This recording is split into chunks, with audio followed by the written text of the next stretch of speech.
ഇത് വളരെ പച്ചയായ ആളുകളെ പറ്റിക്കുന്ന പരിപാടിയാണ് ഇവിടെ അൻസാരി പറഞ്ഞുകൊണ്ടിരിക്കുന്നത്. SDPI എന്തോ ഒരു നല്ല ഒരു സംഭവമാണ് എന്നുള്ള രീതിയിൽ വരുത്തി തീർക്കുക, മറ്റൊരു രാഷ്ട്രീയ പാർട്ടി പോലെ തന്നെയാണെന്നുള്ള രീതിയിൽ.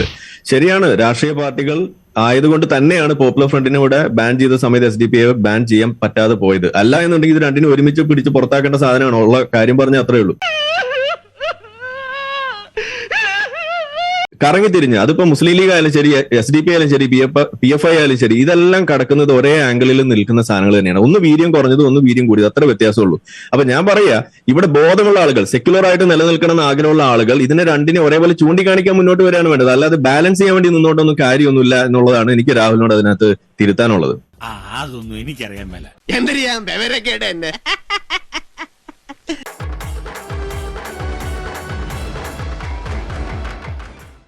ഒരു ക്ഷേത്രം പൂട്ടി, കാരണം ഭൂമി കയ്യേറ്റമെന്ന് അധികൃതർ പ്രഖ്യാപിക്കുന്നു. പക്ഷേ വിശ്വാസികൾക്കിടയിൽ സംശയം, ഇത് ഭൂമി പ്രശ്നമോ ഹൈന്ദവ വിശ്വാസങ്ങൾക്ക് നേരെയുള്ള കൈകടത്തലോ? കാരണം തീരുമാനമെടുത്തത് SDPI കൊടുത്ത പരാതിയെ തുടർന്ന്. തിരുവനന്തപുരം നെയ്യാറ്റിൻകര ആറാലുമൂട് ശിവക്ഷേത്രം പൂട്ടിയതിന് പിന്നിൽ SDPIയുടെ സമ്മർദ്ദമാണെങ്കിൽ ആ സമ്മർദ്ദത്തിന് വഴങ്ങുന്നത് എന്തിന്?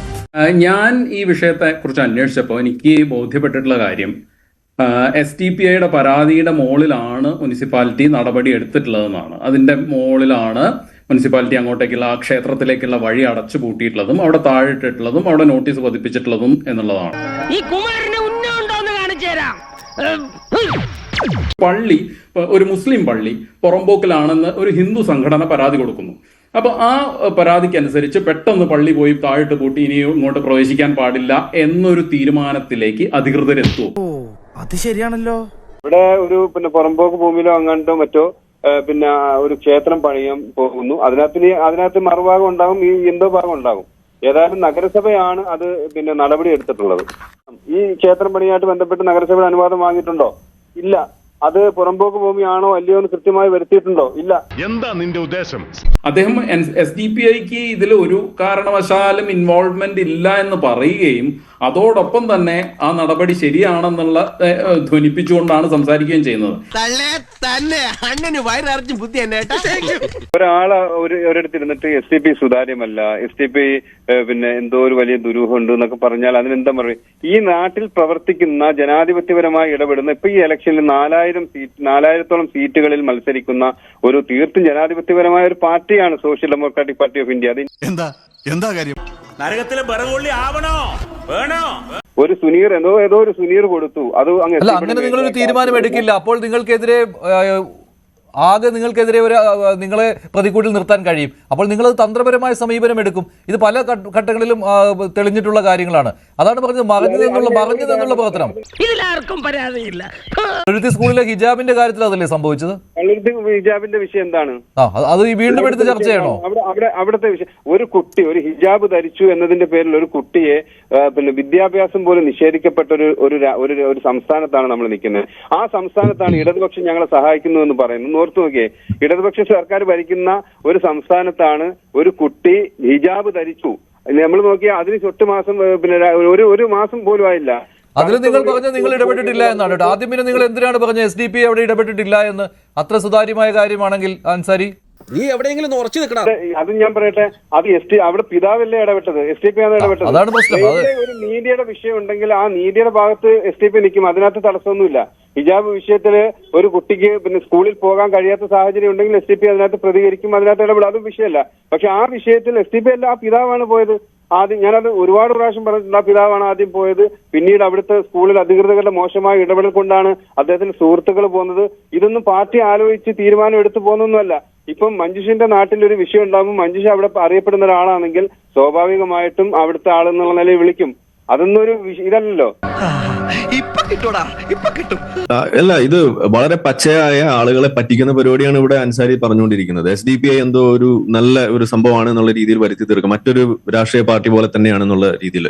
ശരിയാണ്, രാഷ്ട്രീയ പാർട്ടികൾ ആയതുകൊണ്ട് തന്നെയാണ് പോപ്പുലർ ഫ്രണ്ടിനെ ഇവിടെ ബാൻ ചെയ്ത സമയത്ത് SDPI ബാൻ ചെയ്യാൻ പറ്റാതെ പോയത്. അല്ല എന്നുണ്ടെങ്കിൽ ഇത് രണ്ടിനും ഒരുമിച്ച് പിടിച്ച് പുറത്താക്കേണ്ട സാധനമാണ്. ഉള്ള കാര്യം പറഞ്ഞ അത്രേ ഉള്ളൂ. ഇനി ഇവിടെ പറഞ്ഞല്ലോ എന്താ തെളിവുള്ള എന്നുള്ളത്. ഇവിടെ പറഞ്ഞു ഈ ഹിജാബിന്റെ ഉദാഹരണം തന്നെ എടുക്കുക.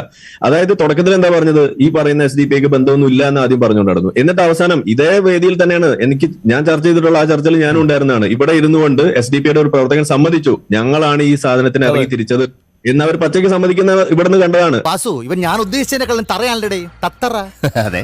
അല്ലേ ചോദിച്ചുള്ളൂ. ഞാൻ 4 എണ്ണം പറഞ്ഞുതരാം. ഇത് 4 ആണല്ലോ എല്ലാത്തിലും വളരെ മികച്ച കണക്ക് ഈ SDPIയെ സംബന്ധിച്ചിടത്തോളം. അപ്പൊ നമുക്ക് 4 എണ്ണം തന്നെ പറയാം. ഒന്ന്, ഈ ഹിജാബിന്റെ ഉദാഹരണം തന്നെ എടുക്കാം.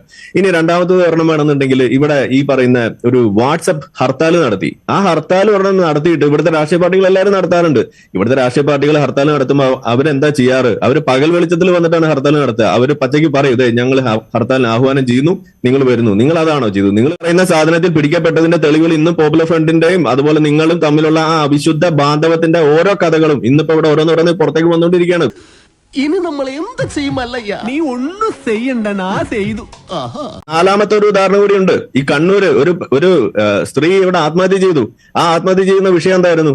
അവിടെ ഒരു പ്രശ്നമുണ്ട്, അത് പരിഹരിക്കാനെന്ന് പറഞ്ഞിട്ട് അവര് മീറ്റിംഗ് കൂടി SDPIയുടെ ഓഫീസിലാണ്. അപ്പൊ എങ്ങനെയാണ് അവിടെ എത്തുന്നത്? SDPIയുടെ ഓഫീസ്. ഈ നാട്ടിൽ എന്താ പോലീസും പട്ടാളമൊന്നും ഇല്ലേ? ഡിഗ്രി എടുത്ത് വന്നിരിക്കുകയാണ് ഒരു തർക്കക്കാരൻ. അദ്ദേഹം ശ്രീ അൻസാരി പറയണ്ടായി, രണ്ടോ മൂന്നോ പഞ്ചായത്ത് ഭരിക്കുന്ന പാർട്ടിയാണ് SDPI. അതൊരു വിശ്വാസ്യതയ്ക്കുള്ള മാനദണ്ഡമല്ല. അങ്ങനെയാണെന്നുണ്ടെങ്കിൽ അദ്ദേഹം BJPയെ 100% അംഗീകരിക്കണ്ടേ?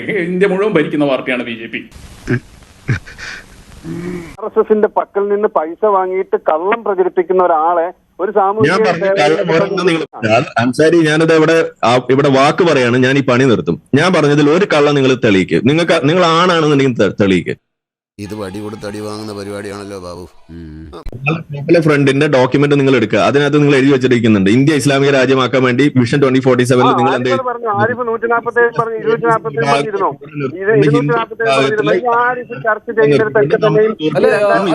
NIAയുടെ കണ്ടെത്തലുണ്ടല്ലോ, ഡോക്യുമെന്റ്സ് സീസ് ചെയ്തിട്ടുള്ളതാണല്ലോ അൻസാരി, ഡോക്യുമെന്റ് സീസ് ചെയ്തിട്ടുള്ളതാണല്ലോ.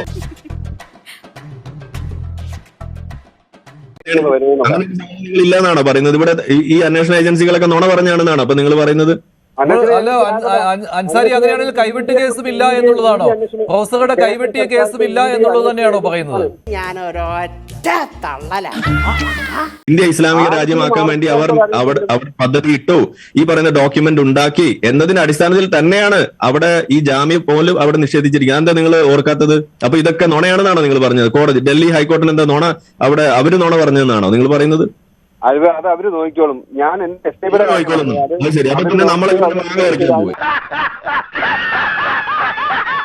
ഞാനതാ നിങ്ങളുടെ ആദ്യം ചോദിച്ചത്, SDPI ഏതെങ്കിലും അർത്ഥത്തിൽ പരാതി കൊടുത്തിട്ടുണ്ടോ? അതിന്റെ സുനീർ എന്നുള്ള SDPI പ്രവർത്തകനാണ് പരാതി കൊടുത്തത്. അതാണ് അത് താങ്കൾ പറയുന്നു SDPI അങ്ങനെ സംസ്ഥാന തലത്തിൽ ആലോചിച്ച് അത്തരം ഒരു തീരുമാനം എടുത്തിട്ടില്ല എന്ന്. അപ്പോഴാണ് ഇവിടെ പറഞ്ഞത് അങ്ങനെ സുതാര്യമായിട്ട് പ്രവർത്തിക്കുന്ന ഒരു സംഘടനയല്ല ആ SDPI, രഹസ്യമായിട്ടാണ് ഇത്തരം തീരുമാനങ്ങൾ എടുക്കുന്നതെന്ന് പറഞ്ഞത്. അതുകൊണ്ടാണ് ഒരു പ്രവർത്തകനെ കൊണ്ട് പരാതി കൊടുപ്പിക്കുന്നു, അല്ലെങ്കിൽ എന്നിട്ട് പറയുന്നത് ഇത് ഞങ്ങളുടെ ആളല്ല എന്ന് പറയുന്നു. ഇത് പതിവാണ് എന്നുള്ളതിനാണ് ഒരു 3-4 ഉദാഹരണങ്ങൾ ഇവിടെ പറഞ്ഞതും.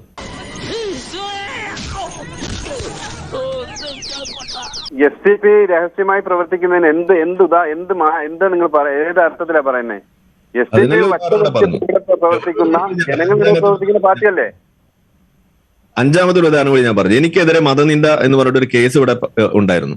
ആ കേസ് കൊടുത്തത് പോലും നിങ്ങൾ SDPIയുടെ ഒരു പ്രവർത്തകൻ, ഈ ഈരാറ്റുപേട്ട ഭാഗത്തുള്ള ഒരു ചങ്ങാതി, ഒരു ഹിന്ദു നാമധാരിയെ കൊണ്ട് കള്ളക്കേസ് കൊടുക്കുന്ന രീതിയിലാണ് കൊടുപ്പിച്ചത്. കാരണം എന്താണ്? അവരുടെ ഉദ്ദേശം എന്ന് പറയുന്നത് അത് ഒരിക്കലും പുറത്തു വരാൻ പാടില്ല എന്നതായിരുന്നു. പക്ഷെ നമ്മളത് കണ്ടെത്തി.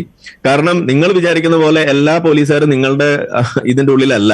അല്ലാതെയും കുറച്ച് ബോധമുള്ള മനുഷ്യന്മാർ ഇവിടെ ഉണ്ട് പോലീസുകാരായിട്ട്. അവർ നമുക്ക് കൃത്യമായിട്ട് കണ്ടെത്തിയത് ആരാണ് അതിന്റെ പിന്നിൽ ഉള്ളത് എന്നുള്ളത്. ആ കേസിനൊക്കെ നമ്മൾ ഊരി പോരുകയും ചെയ്തു. അതാണ് ഉണ്ടായിട്ടുള്ളത്. അപ്പൊ നിങ്ങളുടെ എല്ലാ തരികടയും നമുക്ക് അറിയാം. നിങ്ങൾ ഈ പറയുന്ന ഹിന്ദു ആയിട്ടുള്ള ആളുകൾ നിങ്ങളുടെ സ്ഥാനാർത്ഥി ആയിട്ടുണ്ടെന്ന് പറയുന്നതിന്റെ കാരണം പോലും നിങ്ങൾ പോപ്പുലർ ഫ്രണ്ടിന്റെ ഡോക്യുമെന്റിൽ ഉണ്ട്. എന്റെ പൊന്നു സുഹൃത്തെ, ഇവനെ സൂക്ഷിക്കണം.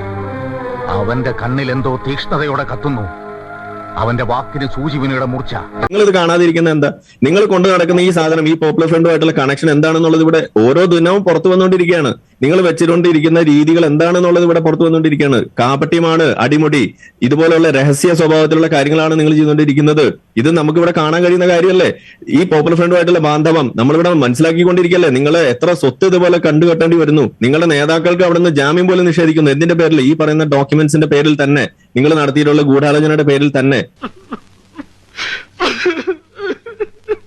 സംബന്ധിച്ചിടത്തോളം ഞാൻ അവിടെ മനസ്സിലായി. ഞാനിപ്പോ ഈ ചർച്ചയിലോട്ട് വരുമ്പോഴാണ് ഞാൻ അവിടെ ഇങ്ങനെ മനസ്സിലാക്കുന്നത് അവിടെ ഇങ്ങനെ എന്തോ ഒരു പ്രശ്നം ഉണ്ടായിട്ടുണ്ട്. അത് SDPI എന്ന് പറയുന്ന ഞാൻ അതാ ചോദിക്കുന്നത്, നമ്മുടെ ഘടനകൾ ഇടപെട്ടിരുന്നോ? ഞാൻ അവിടെ ചോദിച്ചു, ഇങ്ങനെ ചർച്ച നടക്കുന്നുണ്ട്, ഇന്നലെ മുതൽ ഇങ്ങനെ ഒരു വലിയ പ്രചരണം നടക്കുന്നത് എന്താണ്? അവൻ പറഞ്ഞു പാർട്ടി അതിനകത്ത് ഇടപെട്ടിട്ടില്ല. പാർട്ടിയുടെ ഇന്ന് ഓർത്ത് നോക്കണം, പാർട്ടിയുടെ ഭാരവാഹികൾക്ക് പോലും ആ വിഷയത്തെക്കുറിച്ച് അറിയില്ല. അതാ രസം. ഞാൻ അവിടുത്തെ ഉത്തരവാദിത്തപ്പെട്ടവർ വിളിക്കുമ്പോൾ പറയുന്ന അങ്ങനെ ഒരു വിഷയം ഞാൻ കേട്ടിരുന്നു, പക്ഷെ അതിനെക്കുറിച്ച് കൂടുതൽ അറിയില്ല എന്ന് പറഞ്ഞാൽ അവർ അതുപോലും ശ്രദ്ധിക്കാത്ത നിലയിൽ ഇലക്ഷൻ വർക്കുകളിലാണ് ഉള്ളത്. അപ്പൊ അവിടെ പിന്നെ ഇപ്പൊ നമ്മൾ അന്വേഷിക്കുമ്പോൾ ഏതോ ഒരു സുനീർ കൊടുത്തു എന്ന് പറയുന്നു, അത് SDPIയുടെ പ്രവർത്തകരാണെന്ന് ഞാൻ ചർച്ച വരുമ്പോഴാണ് അറിയുന്നത്. സുനീർ കൊടുത്തു എന്ന് പറയുന്നു, അത് SDPIയുടെ പ്രവർത്തകരാണെന്ന് ഞാൻ ചർച്ച വരുമ്പോഴാണ് അറിയുന്നത്. അപ്പോൾ SDPIയുടെ പ്രവർത്തകനാണെന്ന് താങ്കൾ സമ്മതിച്ചു അല്ലേ? എന്റെ അമ്മയെ നാട്ടിച്ച് SDPIയുടെ പ്രവർത്തകനാണ് അല്ലേ? SDPI ലെറ്റർ പാഡിൽ അല്ല കൊടുക്കുന്നത്, ലെറ്റർ പാഡിൽ കൊടുക്കാതെ അത് SDPIയിലേക്ക് വരുത്തുന്നു. അതൊക്കെ നിങ്ങളുടെ വ്യാഖ്യാനമാണ്. നിങ്ങളൊരു മണ്ടനായി പോയല്ലോ. PFIയുടെ രാഷ്ട്രീയ ഐഡന്റിറ്റിയാണ് SDPI എന്ന കാര്യത്തിൽ ഇവിടെ ആർക്കും സംശയമില്ല അൻസാരി. നിങ്ങൾ മാത്രമേ അത് സമ്മതിക്കാതെയുള്ളൂ. ഒറ്റയടിക്ക് ഇങ്ങനെ ഈ പ്ലെയിനായിട്ട് ഞങ്ങൾക്ക് PFIയുമായിട്ട് ഒരു ബന്ധമില്ല എന്ന് പറഞ്ഞുകൊണ്ടേയിരിക്കുന്നതാണ്. പക്ഷേ പൊതുസമൂഹത്തിന് അറിയാമുണ്ട് എന്ന്. അത് തന്നെയാണ് NIAയുടെ അന്വേഷണത്തിലും കണ്ടെത്തിയത്. ഇപ്പോഴും കേസ് മുന്നോട്ട് പോകുന്നതും. നിന്റെ പരിപാടി തീർത്ത് തരാണ് ഞാൻ. കറങ്ങി തിരിഞ്ഞ് അതിപ്പോ മുസ്ലിം ലീഗ് ആയാലും ശരി, SDPI ആയാലും ശരി, PFI ആയാലും ശരി, ഇതെല്ലാം കടക്കുന്നത് ഒരേ ആംഗിളിൽ നിൽക്കുന്ന സാധനങ്ങൾ തന്നെയാണ്. ഒന്ന് വീര്യം കുറഞ്ഞത്, ഒന്ന് വീര്യം കൂടിയത്, അത്ര വ്യത്യാസമുള്ളൂ. അപ്പൊ ഞാൻ പറയാ, ഇവിടെ ബോധമുള്ള ആളുകൾ, സെക്യുലർ ആയിട്ട് നിലനിൽക്കണം എന്ന് ആഗ്രഹമുള്ള ആളുകൾ ഇതിനെ രണ്ടിനെ ഒരേപോലെ ചൂണ്ടിക്കാണിക്കാൻ മുന്നോട്ട് വരികയാണ് വേണ്ടത്. അല്ലാതെ ബാലൻസ് ചെയ്യാൻ വേണ്ടി നിന്നോട്ടൊന്നും കാര്യമൊന്നുമില്ല എന്നുള്ളതാണ് എനിക്ക് രാഹുലിനോട് അതിനകത്ത് തിരുത്താനുള്ളത്.